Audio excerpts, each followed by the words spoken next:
So what if you can't touch the sky? It doesn't mean you shouldn't try. Do you want to fly?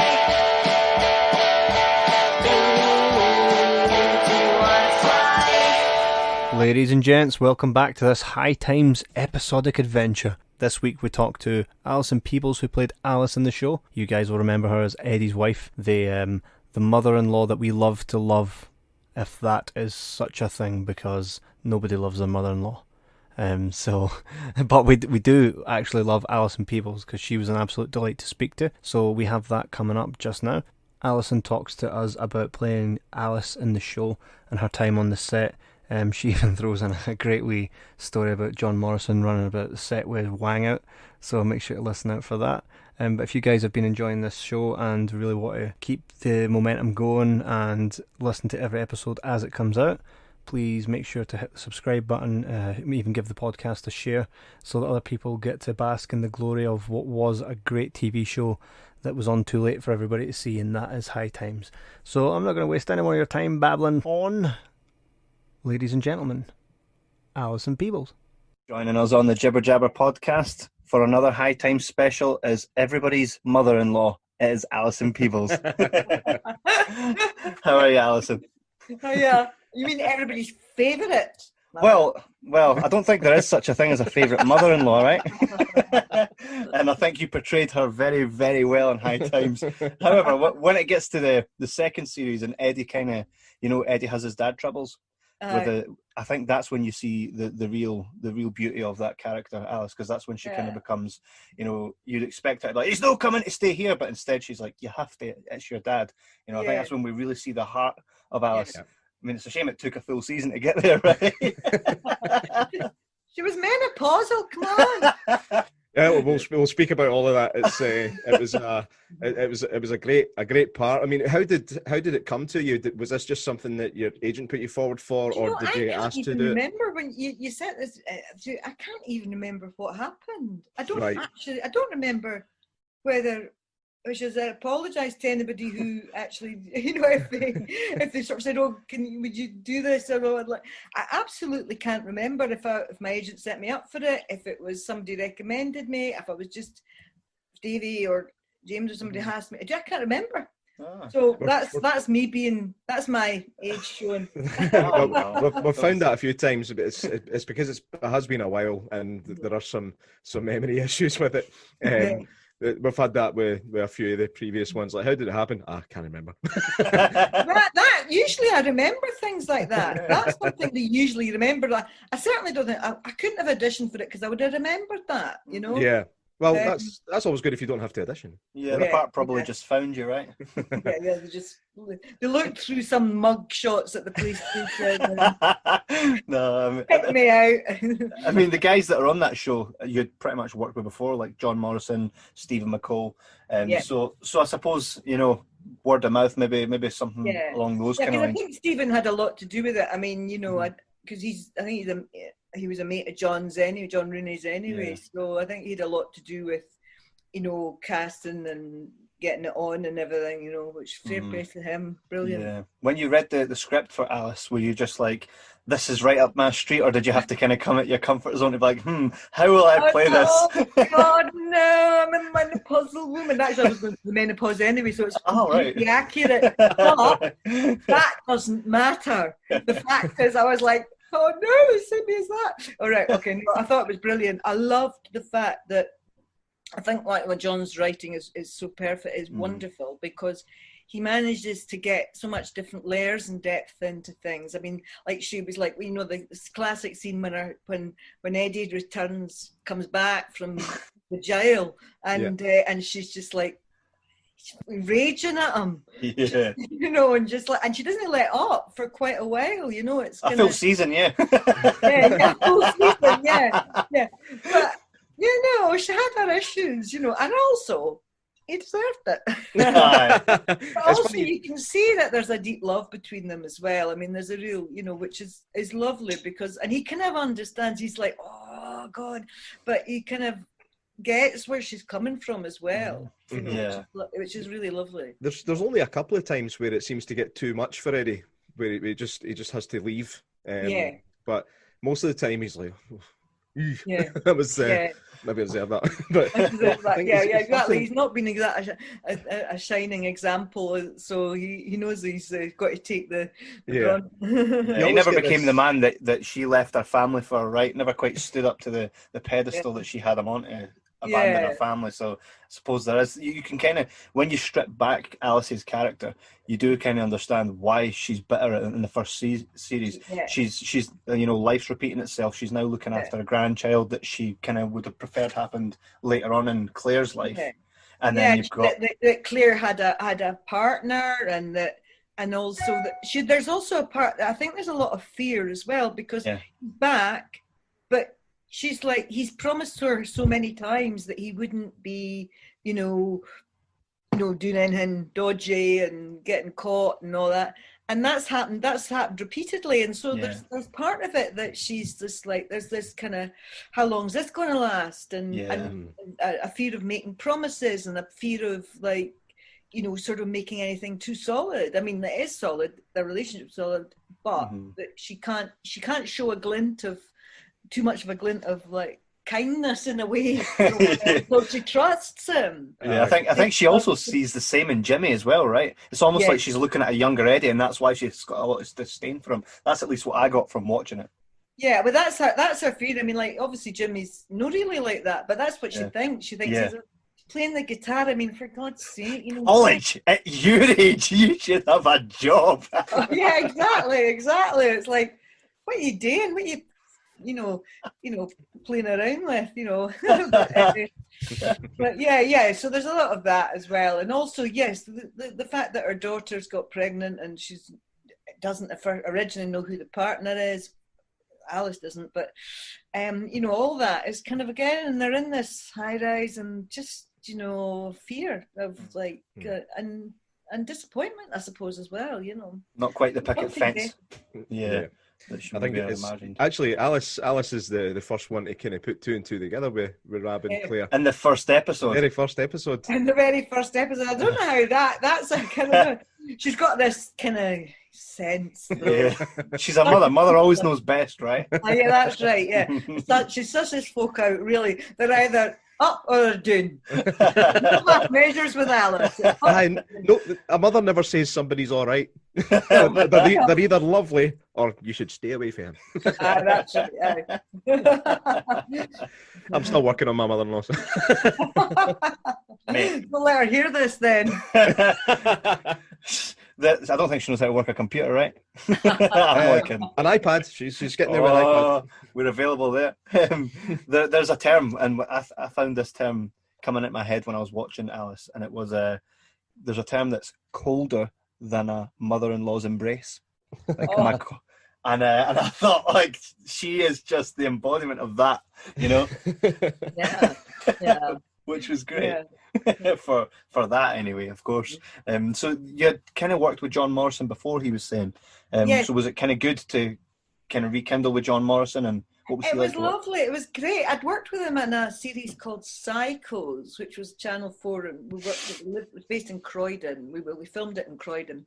Really good series. Dougie Henshaw was the lead. It was about psychiatric hospital, and I was one of the nurses. John was one of the patients. It was really, I was trying to think back then how long ago. It was a long time ago, but yeah, it was great. It was lovely to work with John. He's so experienced anyway on film and television and camera, and he's got great quality, and it's just lovely. I mean, it was great. It was great to be part of the team, and he was great to be. You could always trust him, He was really nice to us. We were just speaking to John just the other day there, and he was really nice, and he sends all his love to you. He said that, and so did also Judith. They said, together you guys were like a wee family on the set, because everything felt real because of the way it was filmed, and you spent so much time together. So she said it was like a little wee family, and John. It was like a wee kind of. It was really nice just when we were all together. Just it did feel very that you felt really real. That there was a lot of almost like there was a lot of unspoken things going on all the time, you know, just as a like a family. But where is John, just to diversify? He's in Glasgow right now, eh? Oh, he is in Glasgow. Yeah. He's still living out in, where's it? Strath. I can't remember. Yeah, he's looking to get away. He said he was going to leave until COVID hit. Yeah. Oh, really? Yeah, he was looking I thought he might have, because he was doing Vera in Northumberland or whatever it is. Yeah, that's where he was talking about moving to. Oh, really? Funnily enough. I mean, make it easier for work, right enough. that's some commute. yeah. God, yeah. I mean, it's not. Hopefully, if COVID moves out of the way and everybody can kind of start getting back to normal, there can be a High Times reunion of sorts. But it would be fantastic. Do you know what? It would be amazing to do a High Times 15 years on or whatever. Mm-hmm. Well, it's already in motion. It's in motion. Is it? Yeah. Had Stephen mentioned that to you at all? No. Yeah, I mean, we've pretty much secured a venue. And just really need a date and everybody to be up for it, which everybody seems to be, right. And it can be a thing. All right, God. So that'll be something for you and the audience to all kind of. It would be really nice to see the magic of you guys coming together. Yeah. And then we can get another series. Hey, again, amen to that. What's the space? That was kind of unfortunate that Kenny only did go for 2 series, and it's everybody that was spoken to. Yeah, they say that it really was a love project for everyone. How are your thoughts on, like, would you have liked to have seen it go? I mean, it could have gone for how long? 5, 6? It could have gone if it was completely political why it went. I mean, I don't know what all the ins and outs are. There's all these different stories at the time, but it was totally sabotaged. And I think, they really shot themselves in the foot, because it was very, very special. I mean, like, I'm not saying this just because we're on this. It was because I think it really was. It did something that other series don't do. It was authentic about the kind of where it was set in this high rise with these people, this mix of people. It dealt with so many issues, like without it being issue based, because it was funny. First and foremost, it was funny.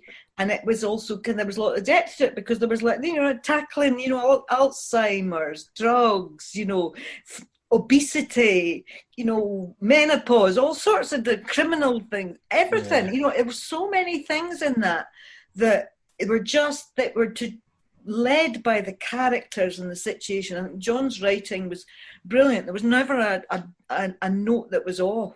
He just understood the place, the situation, the characters. He brought together a really interesting mix of ages and people to sort of show that. I think nowadays certain changes would probably be made, but I mean, to do with a sort of more of a mixture of ethnicity and everything. But that at the time, it was just so, and it was so fresh.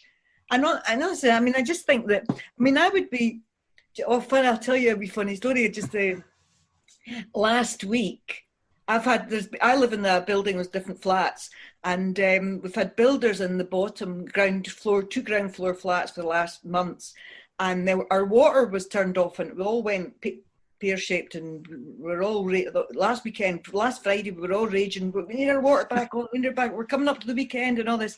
Next thing is, this guy, I'm shouting across. I see all the workers starting to go away in their vans, and I'm shouting out to this guy. He says, "You're not going, are you? You're leaving with no water." He says, No, it's all right. I'll come up and see you. He came up, and he said, "Were you in High Time?" No way. Brilliant. And I went, "Yeah." And he went, "My daughter was the baby." Oh, no way. Wow. No way. Yeah. That's His brilliant. daughter. Chloe. His daughter. And he said that she's 16 now, and her name's Robin, and she's 16 now, and she's a singer-songwriter. That's right. And guitar. Oh, you know her, do you? Well, we know of what she's been up to. She also reached out to Judith not too long ago, so Judith kind of gave us a bit of background. Yeah. All right, excellent. Because she was, and it was just amazing. He says, "Well, I'm not with her mum anymore." He was a joiner actually. He wasn't a plumber, but it was just amazing. It was like, wow. And I remember him as a really skinny. The both of them were really skinny and but they were great parents. And he's all sort of, muscled and rough and ready. Wow. That's kind of, do you know, it's strange, because we spoke to Judith the other day, and she came on and she was like, "Excuse my haircut. I had to cut it while I was in quarantine." But it looks just like Claire's does in season 2. It's just these wee nuances keep popping up, right? And you just met Chloe's actual real life dad. That's insane. Wow, that's brilliant, isn't it? Hey, wasn't it Rob Campbell? I knew it. Yeah. Oh, that's insane. That. Yeah, It was great. It was great. it's amazing that obviously it goes to show that there is still a fondness out there for the show, and Kevin and I are relative newcomers to it. We only seen it after speaking to Stephen. Stephen came to my house to do an interview before the COVID thing started, right? And he mentioned High Times, and we hadn't seen it, and then we sought it out after, and the both of us were just blown away by it. It's just it's so well written. It's so funny. It's so funny, yeah. Yeah. Did you feel that so if you just come to it fresh, did you feel it kind of like stood the test of time and everything? Absolutely. 100%. I actually, Paul McCall asked us the same question the other day. I said the only thing that doesn't stand the test of time was Jimmy's hair, and he almost seemed offended by it. That's because everybody keeps taking cheap shots at him recently. But you've got there's things like it's when they pull out the kind of 15-year-old mobile phones and stuff like that. But when it comes to the kind of essence of what the show is, I mean, I think budget restraints at the time. I mean, that would kind of contribute to the lack of diversity that we were talking about a minute ago, because you don't get the opportunity to. Well, you can't have too many families, because that's more money, it's more actors, it's more work. Then you've got you can't get away from the flats. There's basically nothing away from the flats in the entire series. I think given the right attention and the right budget, it's we could bring it back. Yeah, I think so. I mean, I think it's one of those. It's like, everybody goes on about like there's certain programs like Fawlty Towers, for instance, and it's nothing like, you can't compare them in any way. But there's something, and like Extras or whatever, they only do 2 or 3 seasons. I mean, obviously they got more seasons than me, but they're gems. They're they're complete gems. And I think they could easily have gone to 4, 5 or 6 seasons. There was a lot more to explore, and a lot we could have brought a lot of different people, change people around. There was just so much in it, and it was fun. I remember a few years ago, and I was trying to get a bus, and these Neds for You're still allowed to say that. I know exactly. Well, these young men. The young team. the young team. Would run, sort of like, because I was like, it was when I could still run. It was like I can't run now. I've got MS. All right. Actually, I think John mentioned it. Okay. I think it was actually around the time that you were filming that. Yeah. Right. It cropped up. Yeah. No, I was already diagnosed with it by that time. Right. Yeah. Anyway, that's diverting. I'll just go back to the story and tell you. But I was running for this bus, and then there were these guys going, "Oh hey!" And I was like, "Oh my God!" And they were coming towards me, and they were chatting. And I was like, "Oh my God!" And they went, "Are you in High Times?" And I was like, "Yes." My bus went past. I missed the bus. What? And they were like, "Oh, we love it. We're brilliant." It's like, and there were like 5 of them, and they were just like raving about it. And I was like, "Oh, it was just fantastic to get that." It's not very often. On the bus. It's not very often you see a group of Neds running towards somebody just to be nice. True. I mean, it's one of those things. I think if it got the right kind of spotlight on TV, it would be, and it is for me. It's up there with like Still Game, Chewing the Fat, and all the great Scottish TV series. Yeah, it's a bit different because it's more. The word I would use is real. There's more realistic elements to that show than there is. Kind of that's why it stands out. Yeah. From these other mentioned TV series, but I just think it covers everything that's realistic. At least every character in that show, someone that's like it or is going through the same kind of thing. Do you know what I mean? And that's what the beauty. I think John Rooney is so in the shadows of how good he is as a writer. I don't think he gets the recognition that he deserves, or even, they should be battering his door down for. I think he's quite angry about that, and it's understandable. But he is absolutely. I mean, the writing for that was absolutely impeccable, and I think as you were saying about comparing it with other Scottish still game and that. I think what it does is that it takes huge risks as well. I mean, like showing a couple of guys, they're watching porn and growing weed and all that, and it's just, it's just great because it's just like they're just, and not, it takes a while for Rab, for Stephen's character to sort of, it's the baby that kind of provokes him a bit, but other than that, they're just a couple that just like, oh, I can't even, and it's just great. I mean, it's like the royal family. It's like not pushing. It's very, very. I think it's really brilliant. Right. One of the key things I think is really good about the show is for someone sitting home watching that and seeing these different characters, and this is what I said to you at the beginning. Like it allows you to not judge people in society, because look, you've got the crabbits, mother-in-law, but you've got to look back through your character. And we kind of understand, okay, this is why. We look at the stoners, right? All the stoners, they're deadbeats, waste of society. But then you look deeper again, it's like they're not stupid. They're actually really intelligent. And Rab becomes selfless as well. Maybe Rab's intelligent. I think Jake's he's a different breed, like. yeah, he's a different planet. And do you know what's funny? That's the character that John Rooney based himself on was Jake. Right? Really? Yeah.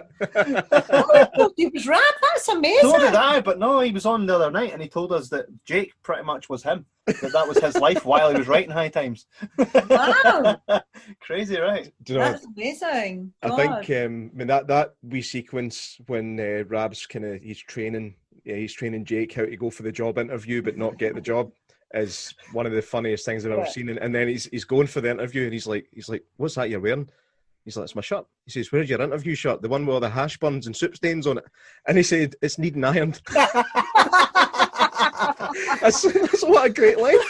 It seems so simple a line, but it's not. That's a really clever joke, and it lands perfectly as well. Yeah, and I think that's of all of it, of all the writing, is just that these wee things, these gems that come out with it. Are just... You had your own one as well.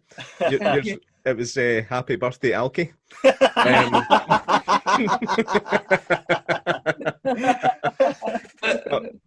That was brilliant. Obviously, kind of tapping into there's another issue, the dyslexia thing. The fact that Eddie gets out of jail and he doesn't know how to fill in an application form. Yeah, exactly, absolutely. It's sad and true, isn't it? Yep. And it's not just the dyslexia. Well, I mean, it was in that case the dyslexia, but there are a lot of people in those situations who have never learned to read properly. Not because of there's people with dyslexia, but there's people that have just never really been, because of where they live, where they come from, the situation. Yeah. They've never really learned to read. There's a lot of people that can't read. I mean, it's just scary these days. I know it's something you don't really think about too often, but there's probably a lot more of that going on than you would even care to think about. I was talking to somebody, it was about last year sometime, and they were talking about somebody they work with, and they discovered eventually that this person couldn't read, but they were so skilled. They were in their 50s, 60s. They were so skilled at hiding it, right? Because they'd hid it all their lives, but it was just tragic, It's just like, anyway. I mean, that's pretty cool that you, when one sense is gone. I know it's not a sense, but when one sense goes, another heightens. So through not being able to read, they kind of got the talent for hiding it. I think that itself is quite magical, right? Yeah. For sure. So Judith, when we first see her character Claire, is learning, I think it's Spanish, in her room. That's when Eddie comes in and he's like, "Your mom's just said about me with a bunch of carnations." Right? so you see, I would imagine that Alice's, your character, Alice, has actually, because Eddie doesn't read or write, she's gone that extra mile to kind of push Claire to kind of, and these, again, this is just the wee nuances in the way that John writes and makes you think, because I wondered to myself, why? Because she never used that language she was learning at the start, and I just put it down to, it must have been because of how Eddie was unable to speak, kind of write and form proper sentences and whatnot, that maybe because of how Alice was, you know, she wanted that perfect life almost, that she kind of just put more into Claire.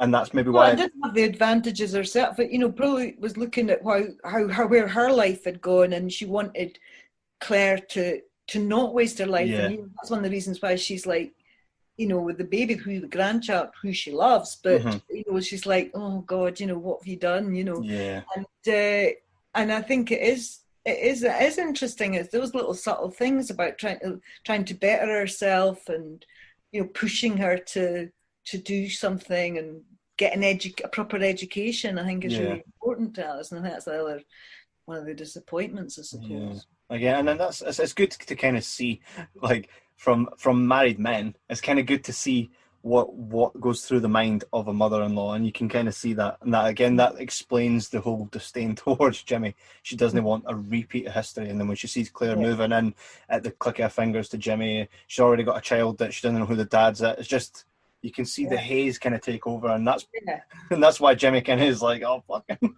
Do you know what I mean? I mean, at least it makes sense. It makes sense as to why you would have a moaning mother-in-law. A moaning mother-in-law. Well, for the first season, she tries in the second. She buys him a wee plectrum, right? And then she gets kicked out. And then she smacks the lips on him just for good measure. Oh yeah. What was that like? What was that scene? What was that scene like? Oh, it was good fun. It was great. I don't know what Paul thought of it. I was like, "Excuse me, but I'm going to go for this, right?" But no, it was really good. It was great because you just see her kind of at that party. I mean, first of all, she's losing her daughter and grandchild. Well, she's not losing them, but they're going away, so that's the kind of thing. And so she's just like wellying into the drink, and it's like, you know, just anaesthetizing herself, because it's like, oh God, don't know what to think about it, and trying to have a good time, so she's just like knocking it back, but then it's like, oh hey, hello there. It's like starting to see she's seizing you. yeah. God. So the series actually done really, really well. You know, critically, you guys won a BAFTA for the first series. How did that feel after, you know, how it was treated, and how it didn't have such a huge budget, but because of the cast were so talented, the writer was phenomenal, the directors and all the crew just really put their heart into it. For you, was that just like, putting the flag in the sand? Yeah, absolutely, because it's like you're always fighting, whatever thing is, you're always fighting against the kind of people upstairs with the money and the budgets and the power of the whether it's the, you know, Independence or BBC or whatever, but there's a whole, you know, raft of people that make decisions that you've got no control over, and they're not creative decisions, and so they're making decisions about something and they don't know what they've got in their hands, you know. And so getting the BAFTA was fantastic, because it does like go, yes, we done it, you know. That was, you know, and it also was brilliant for John particularly, because he worked so hard in it, and it's kind of, you know, it's a real, you know, kind of, you know, for him to get that kind of accolade is really deserved and important, because, you know, unfortunately, as we were talking earlier, it's like, where did that go? Because why is he not being snapped up by all these people? I just don't get it. I think there's a lot of to do with anti-Scottish racism, basically, from the networks and everything. They're really, I mean, it's just, and it's got worse and worse and worse with this government. But anyway, let's not get into politics. You would think that STV wouldn't be anti-Scottish, right? yeah. Well, you'd think, but no, come on. No, it's all right if you're Kuthi. Right. You know, and it's all kind of wee knitted hats and bunnets, but not, you know, it was such, as we've said, you know, it was so fresh and risk-taking, and showed an angle on people's lives, a reality, with a wit and humour and depth and everything. But it was much, you know, it wasn't just like, this is a comedy, let's make, you know, like, exaggerate these people. These people were real, you know. Absolutely. And I think that's really important. And they don't see it, you know. I think the only fake thing about that show was when Rab lifts his legs and does a CGI fart into a lighter. Like, that's probably the only fake thing that I was like, that's not real. Hey, I've seen it happen. It can happen. Maybe just not on command. So Yeah. I was 14 once. Yeah. And that was just like, that's where health and safety comes in. No, you can't do that for real. Oh, You could have done that for real. No, he probably could. Have a partner, is he? We did notice that John Rooney loves his fart gigs because we got sent a script. I don't know if you've read it. It's called Stoners. And John, I think it was after the 2 series had finished, he still had a lot more to write. And there was a script that he wrote, which was basically the episode where Jake and Rab go to Amsterdam. It's what happens at Amsterdam. Have you read it? No, I've not read it. No, I remember him talking about it. Yeah, well, he sent that to us, and again, it's hilarious. Do you know what? What was good about it? It's because we already knew the characters, so I could visualize, I could hear their voices when I was reading it. But it's absolutely funny, and it was great just to finally have something that come from that project, like the High Times project that because once we finished the 2 series, we were like, oh, that's it. There's nothing else, it leaves you wanting more, eh? Yeah. So we got that script, and I was like, yes! And I was taking my time going through it because I didn't want to rush it because I was enjoying it. And man, John Rooney just never lost it.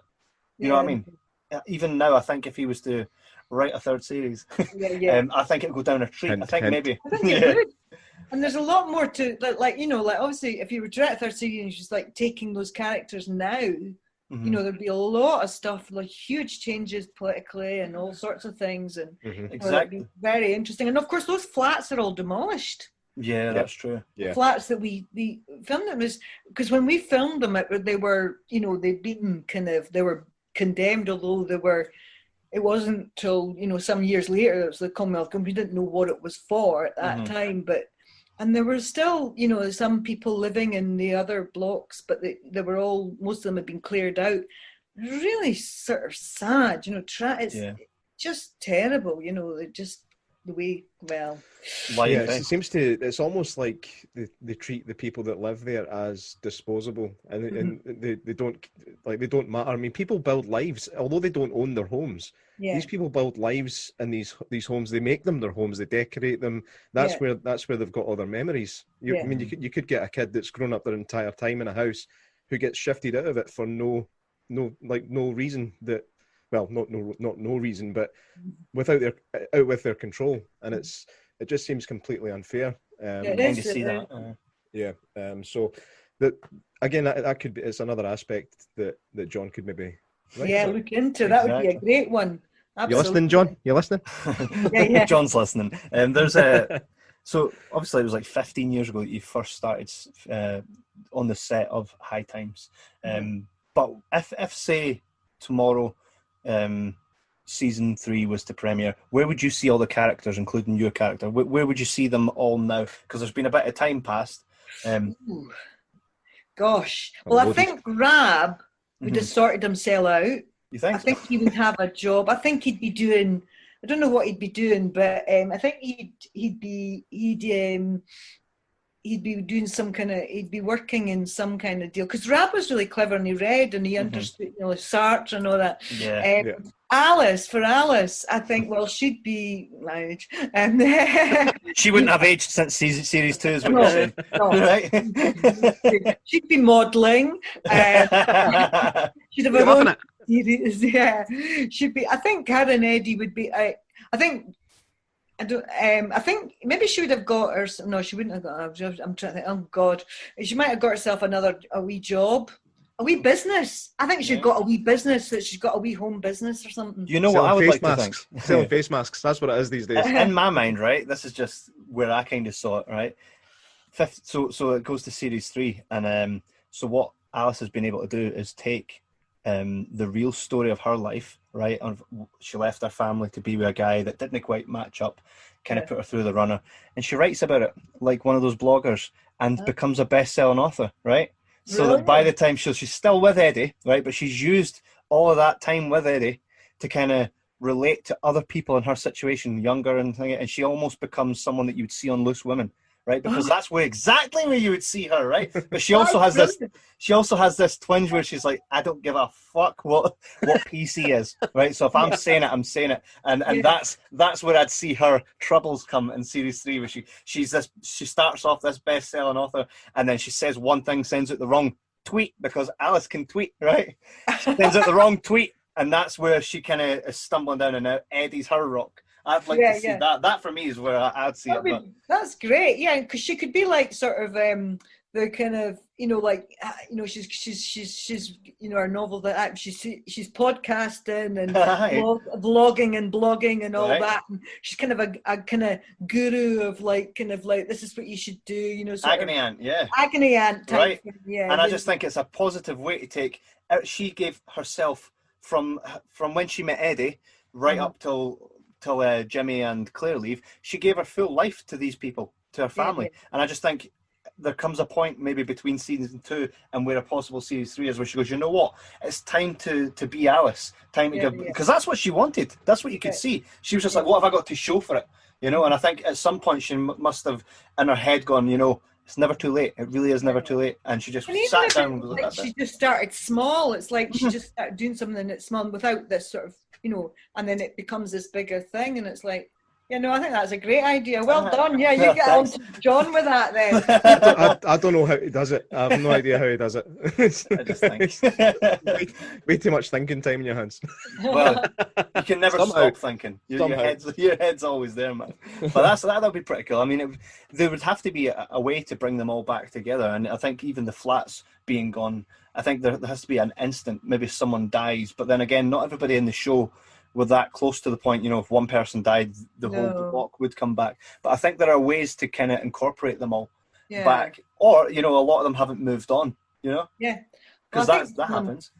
Yeah, some of them wouldn't have moved on. God knows what would have happened to Jake.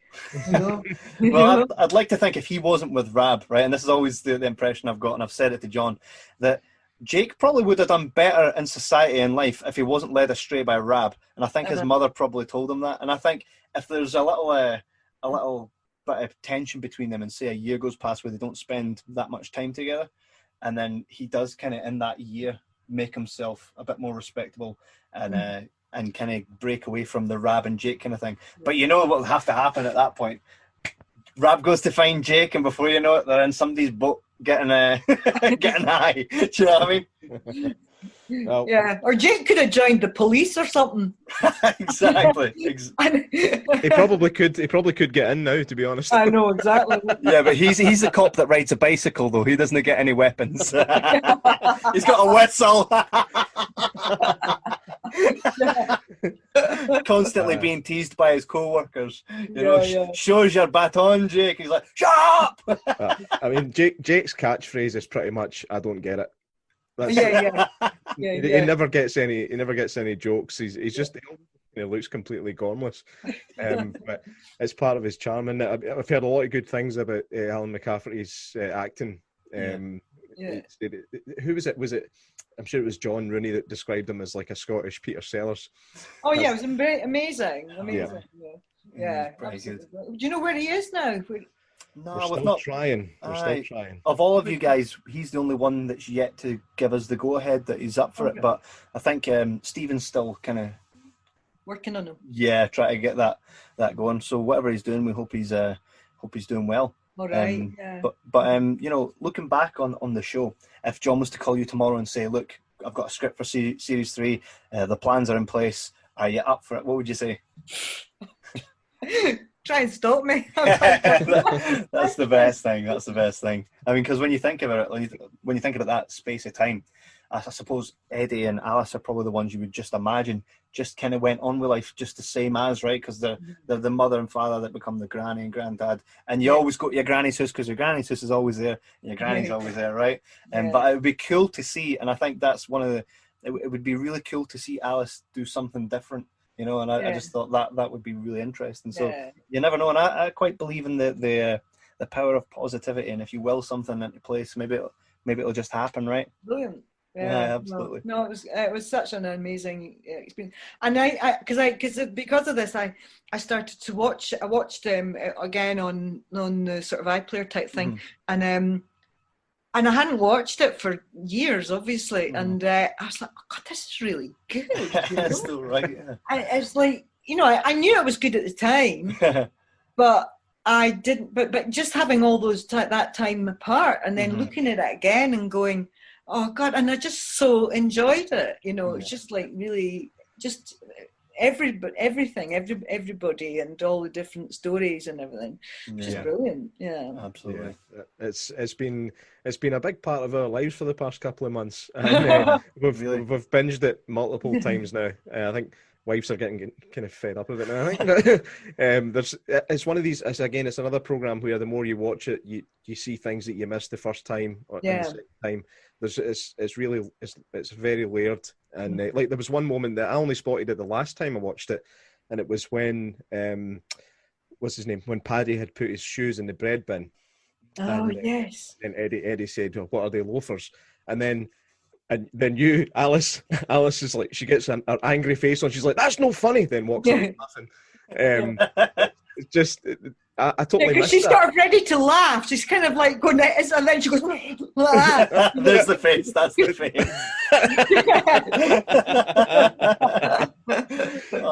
And it's wee things like that. Like I remember seeing her saying, "That's no funny," and walking away, but I didn't notice just that wee laugh coming on her face just as she turned to go out the door. Yeah. And James Grant, lovely James Grant. He's passed now, but oh my God. I worked with him I directed a short film that he was and he was I've always rated him as an actor and always loved him as an actor. And him as Paddy was just he's such a lovely actor and really mischievous. Yeah, I like to think that scene, and I always thought, I wonder if you were laughing real because of how he delivered it. It's the part where he slapped you, but you're now sitting down with an ice pack on, and he's sitting there talking to you, and you have a bit of a to and fro with John Morrison, and he walks away going, "Ah, blah," and you go, "You've got anger issues," and then Paddy looks over and goes, "Did that bastard do that to your eye?" And you just kind of give up, but you laugh at the same time. You're just like, and I wondered if, was when you were laughing in character, did a lot of that come from like actually laughing at what was being said? No, not really. No. I think sometimes I can't remember at the moment instances where it does happen where it's just the way somebody says it online. You're kind of what the lines are and everything. Sometimes the way somebody says it, you're like. And you have to stop yourself. But I don't think it was. No, I don't think it was laughing. It was just like I would enjoy it. But there is something you're right about the fact that you really enjoy each other's performances. You just enjoy the way people. But you also have to, remember that maybe it's not. You've maybe done a rehearsal and couple of takes and different things. But no. It was just it was just lovely to play. Just good acting. Good acting. Good acting, Is there any kind of stories that you do recall where you were trying to film a scene and you just couldn't get through it because it was so funny, or even really funny stories while watching other people on the set? I can't actually because I can't remember. That's what they all say. They've all said the same thing. And there were loads. There was loads of stories. If you caught us like a year or two after it, we would have had loads of stories of that. But I can't think of them now. Yeah. If anybody's written a diary or John was the person, he would have, but he wasn't on set all the time. But if somebody's written a diary and wrote it down, that would be the thing. But there was lots of occasions. There was loads of stuff. Yeah. But I honestly can't remember any particular. We'll get one golden moment from someone, right?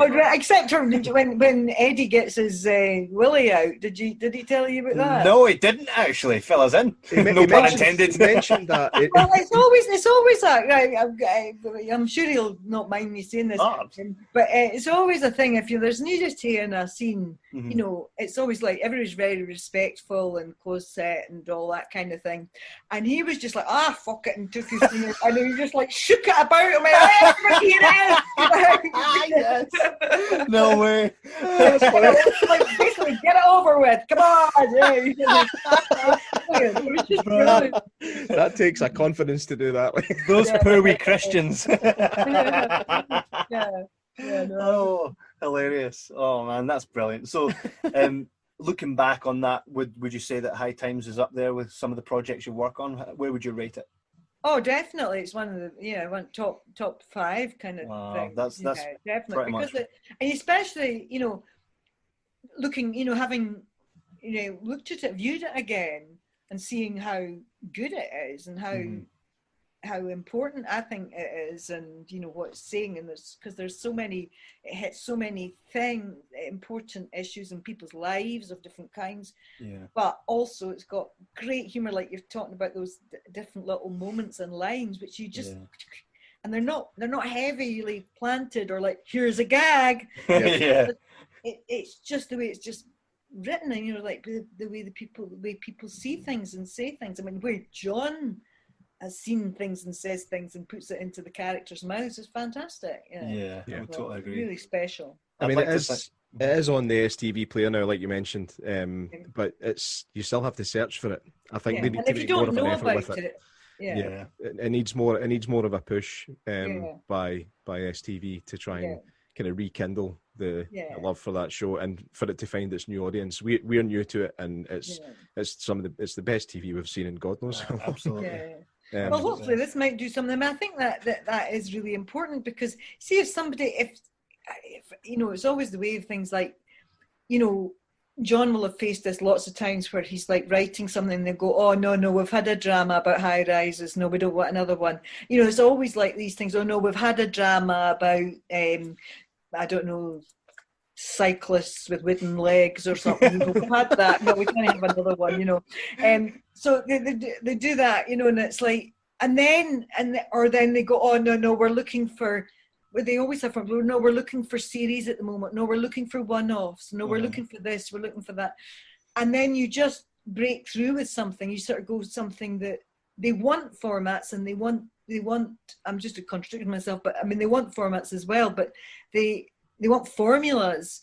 And then if something new comes along, they don't have the confidence in it until somebing like, if America was to have said, oh my God, or some other, I picked up and going, this is the best thing, then they would have had more confidence in it. It's just, they don't seem to have that feeling about police shows. That's everything that comes out is to do with the police. It's certainly or the dramas. Every drama that comes out is another police drama, whether it's a fictional thing or based on a true story. And don't get me wrong, some of them are excellent, but some of them are just so formulaic. You're like, oh, this again. It's like, come on, I know. Have a bit of a stomach about it. And I know. All telly is these days. It's like police shows, hospital dramas, food, and sort of panorama. People shagging on screen. Well, that's true. I've said this to Kevin before. It was one of the things that put me off watching Game of Thrones the first time. It was just, there's too much shagging in it. I've not seen it. It's one of these things where if I'd watched it when I was 15, brilliant. But it's like, I'm a grown man now. I don't need to see that all the time. Yeah, I know. It just gets kind of gratuitous. We need something that's got substance behind it and some realism. It is 2020 now, and the way that we consume content has changed dramatically from when High Times kind of was around. So I totally believe with the right conversations, the right ideas, that there's a place for High Times in 2020. So watch the space, and I think this is a good starting place, and we'll definitely make that reunion happen.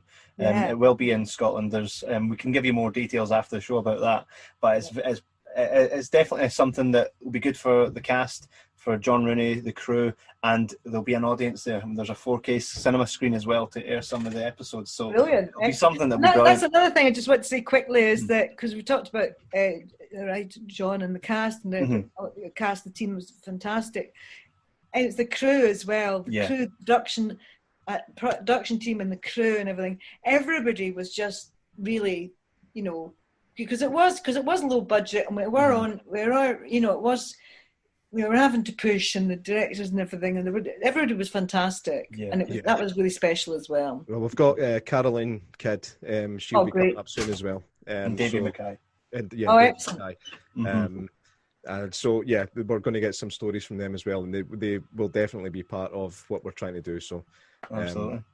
Again, watch this space. Fantastic, excellent. So you've been an absolute pleasure to speak to Alison, and you're welcome back on the show anytime you want. If you want to come on and just talk about regular TV stuff, then yeah, I'll come back and do something if you want. absolutely, that'd be brilliant. Superb. But, thank you again for joining us and talking about Alice, and we really hope that this kind of sets the rockets behind what we think and what we kind of believe and feel is missing in 2020, and that's something like John Rooney's writing and High Times, and a cast like yourselves, all so very talented, with still so much more to give. So it'd be great to kind of see that happen. Brilliant. Thank you very much. That was a real pleasure. I really enjoyed it. Thank you. Thanks very much, Alan. Thank you. Cheers then. Huge thanks to Alison, another woman from the cast of High Times that just hasn't aged. If anything, she looks younger now than what she did in the show. How is that even possible? Can't wait for lockdown to be over so that we can kind of put together this High Times reunion and have all these wonderful people in the one place. And speaking of wonderful people from High Times, next week you must join us because we speak to the producer of the award-winning TV series High Times. That is Carolyn Kidd. She, well, I don't want to give too much away, but she's one you don't want to miss. If you've ever wondered what a producer does, you're going to find out the difference between a director and a producer. Some of her great stories on the set, some of the stuff she knew, some of the stuff she didn't, and just her all-round experience. So make sure you guys tune in next week to hear that. So make sure you go ahead and subscribe, like on Facebook and whatnot, do all the cool stuff, and keep this momentum going. Thanks very much for tuning in this week, and we will see you next week. Gotta be careful when you come upon smiling faces. Gonna take you places you've never been before.